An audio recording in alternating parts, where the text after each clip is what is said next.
Всем привет! Меня зовут Маша, и сегодня я хочу показать, как с минимальным набором инструмента и своими руками сделать декоративный камин.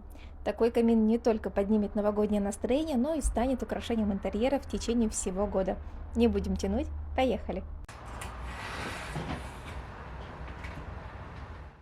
Декоративный камин я буду делать из брусков 30 на 40, которые потом обошью листовым материалом.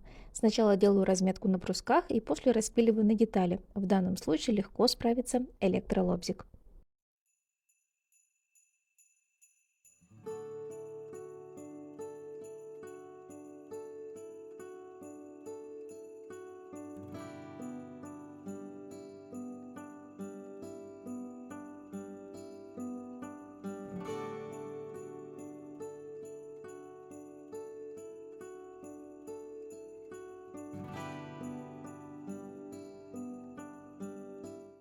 На этом моменте не могу не напомнить о важности соблюдения техники безопасности.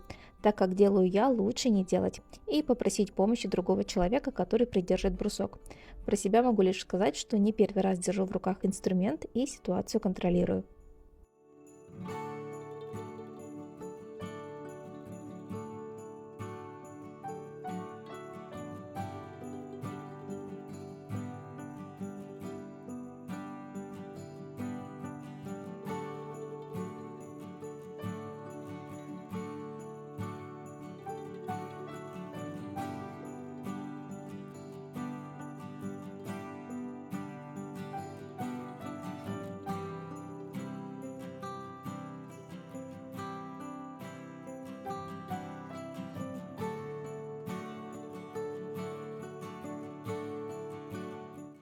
Всего у меня получилось 20 деталей, а размеры будут на экране.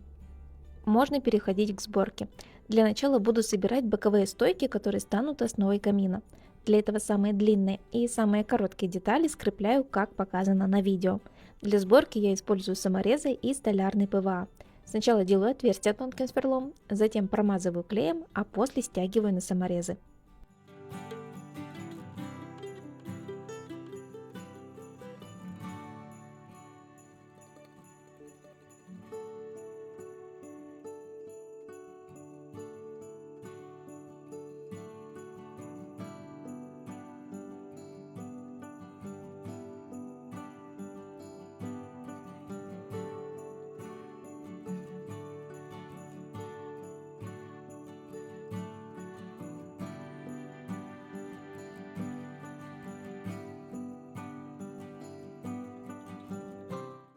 Вот что должно получиться. Таких стоек мне нужно 2 штуки.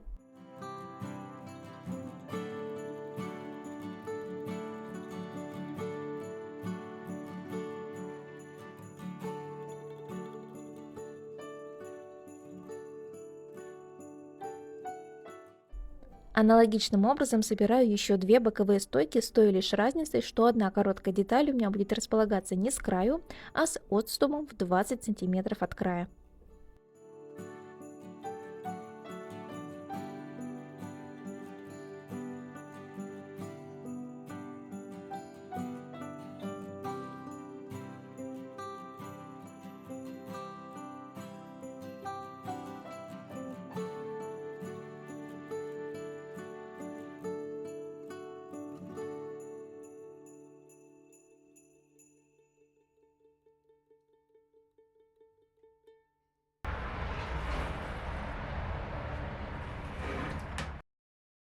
Теперь 2 стойки соединяю между собой при помощи брусков длиной 50 сантиметров. Все так же использую саморезы подходящей длины и столярный ПВА. Тут важно вкручивать саморез не по центру, а со смещением, чтобы он не попал в саморез крепления короткой детали.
Следующим этапом закрепляю бруски длиной 90 сантиметров.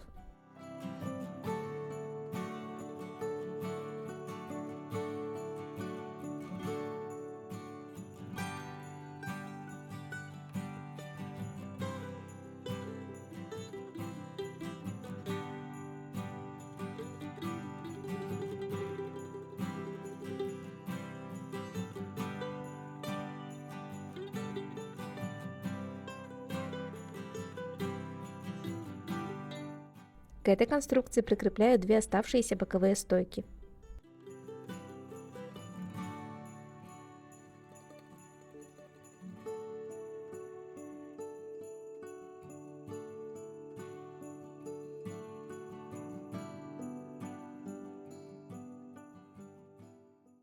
Вот такой каркас будущего камина получился по итогу.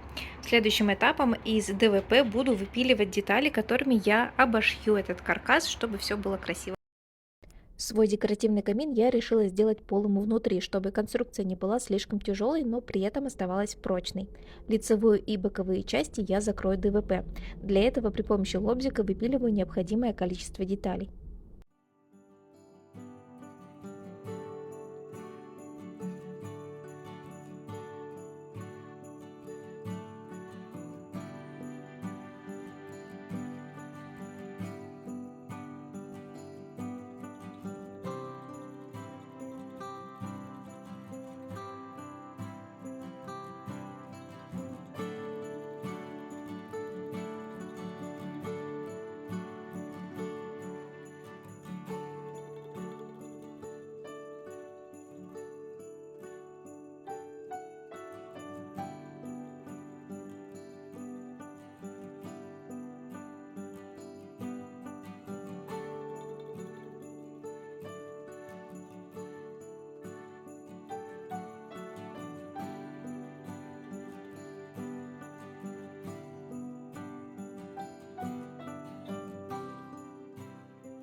Крепить ДВП на каркас я решила при помощи финишных гвоздей.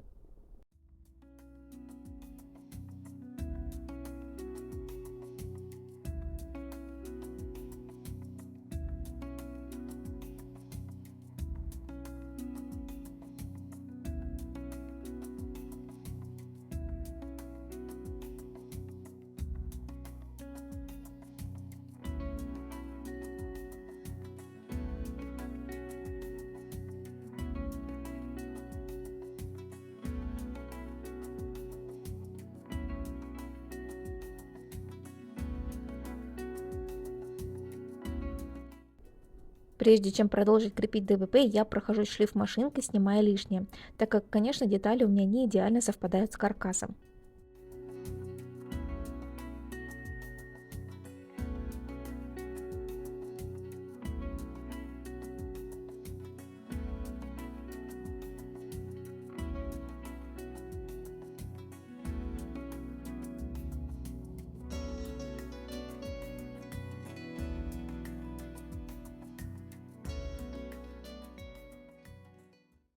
После того, как все детали из ДВП были закреплены на своих местах, я еще раз прохожусь шлифмашинкой, убираю все лишнее и немного сглаживаю углы. Каркас я пока отставила в сторону, предлагаю заняться столешницей. Ее я решила сделать из подходящего по размеру остатка фанеры. Для того, чтобы столешница смотрелась красиво и завершенно, на торцы я буду приклеивать березовый шпон. Клею горячим способом на столярный ПВА и при помощи утюга.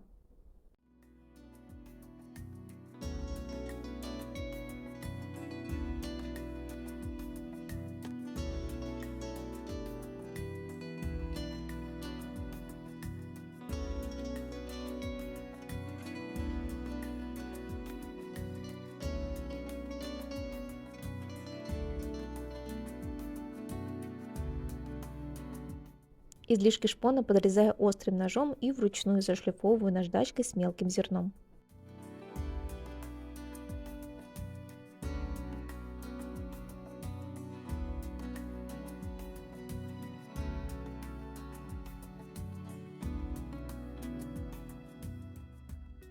Я переместилась домой, и прежде чем красить свой короб, основу камина, я хочу сделать несколько финальных штрихов, чтобы как раз-таки закрыть все вот эти стыки, чтобы все было аккуратно. Я возьму обычный молдинг, он стоит совсем недорого, и приклею, тем самым сформировав красивую рамочку. Я его уже подрезала, здесь уголки под 45 градусов, и все это просто приклею на жидкие гвозди.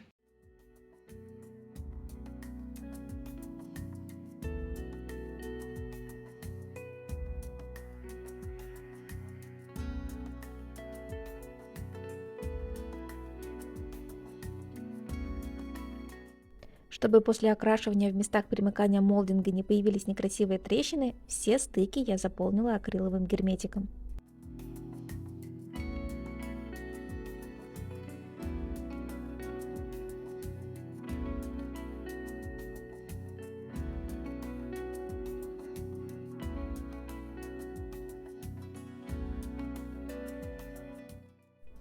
Крашу каркас камина акриловой эмалью с добавлением соды, чтобы получилась фактурная поверхность, напоминающая штукатурку.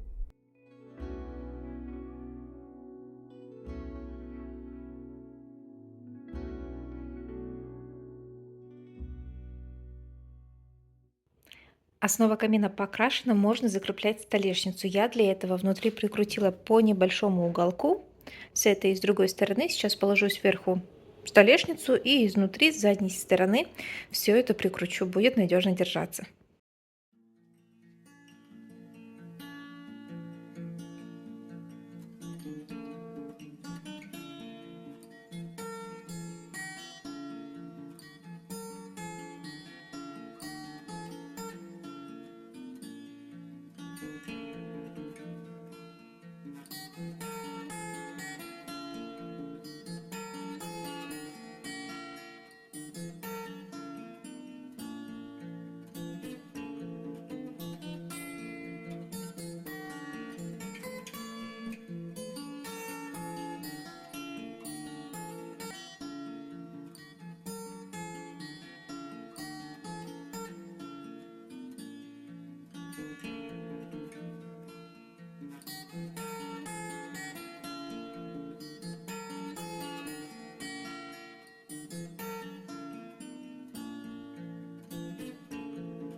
Ну что ж, мой декоративный камин готов. Обязательно делитесь в комментариях, как вам результат. И не забывайте подписываться на канал Denzel Tools. Всем пока!